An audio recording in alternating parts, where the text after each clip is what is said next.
தாவேக்கா வந்து ஒரு விமர்சனம் வைக்கிறாங்க. ஒரு கவுன்சிலர் கூட இல்லாத நாம் தமிழர் கட்சி பேசலாமா? ஏன்னா இதுக்கு பதில் சொல்ல வேண்டிய ஆளை நீங்கள் இருப்பீங்கிறதால கேட்குறேன். எப்படி பார்க்குறீங்க? அதை பற்றி என்ன நினைக்கிறீங்க? நமக்கு வந்து இப்போது 6 கவுன்சிலர் இருக்காங்க. எனக்கு தெரிஞ்சு 6 கவுன்சிலர் இருக்காங்க. என்னென்னா அது வெளியே ரொம்ப தெரியலை அப்படிங்கிறது தான் உண்மை. அதில் முக்கியமாக கன்னியாகுமரி மாவட்டத்தில் நான் ஒரு கவுன்சிலராக இருக்கிறேன். நாம் தமிழர் கட்சியில் கவுன்சிலராக இருக்கிறேன் அப்படிங்கிறதே மிகப்பெரிய ஒரு மகிழ்ச்சி. ஏன்னா கரைப்படாத ஒரு கட்சி, உண்மைதானே.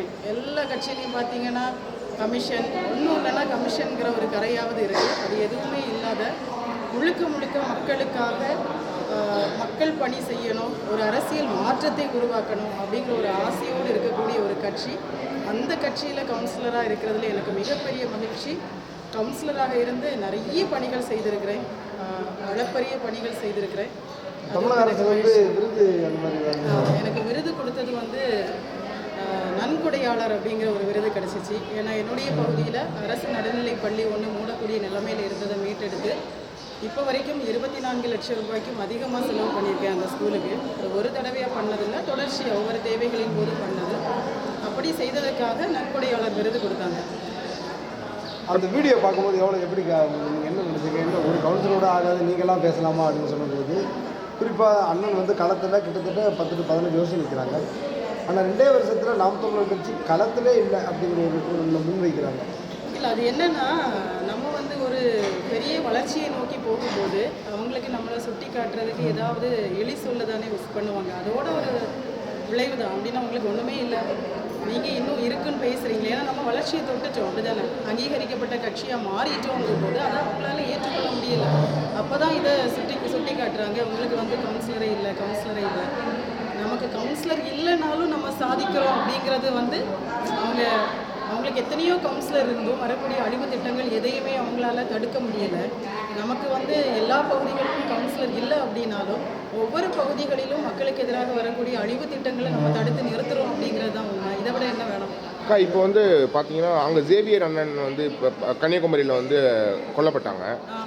அந்த மாதிரியான ஒரு விஷயங்கள், அந்த மாதிரியான ஒரு ஒரு ஒரு ஒரு இன்செக்யூரிட்டி ஏற்படுது இல்லையா? அது எப்படி பார்க்குறீங்க? ஒரு பயம் இருக்கா அவங்களுக்கு அந்த மாதிரி விஷயங்கள்? பயமும் இல்லை. நம்ம வந்து நாம் தமிழர் கட்சி பிள்ளைகள் வந்து பயப்படுறவங்க கிடையாது. ஒவ்வொரு இடத்திலும் துணிச்சலாக நிற்கிறவங்க. சொல்லப்போனால் நம்ம என்ன ஒரு நோக்கத்தோடு நிற்கிறோம்னா, உயிரை விட நம் மண் பெரிது அப்படிங்கிற ஒரு குறிக்கோளோடு நிற்கும் போது பயம் எல்லாம் இல்லை. சில இடங்களில் இது நடக்கும். மிரட்டுவாங்களா? மிரட்டல்லாம் வந்திருக்கா? எனக்கு அந்த கல்குவாரி பிரச்சனைகள் நம்ம கையில் எடுத்து கப்பிரை பேரூராட்சியிலும் 1 கல்குவாரிகள் இருந்தது. அதை நோக்கி நம்ம அதற்கு எதிராக பயணிக்கும் போது ஒரு சில மிரட்டல்கள் இருந்தது. ஆனால் மற்றபடி பிரச்சனை எதுவும் இல்லை. கன்னியாகுமரி தொகுதி குறிப்பாக வந்து ஒரு ஜாதியாலும் மதத்தினாலும் பெண்பட்டு குறிப்பாக வந்து காங்கிரஸோட எப்பவுமே கட்டுப்பாட்டுக்குள்ளே இருக்கும். அதில் நாம் தமிழர் கட்சியோட வச்சு நீங்கள் எப்படி காட்டுறீங்க?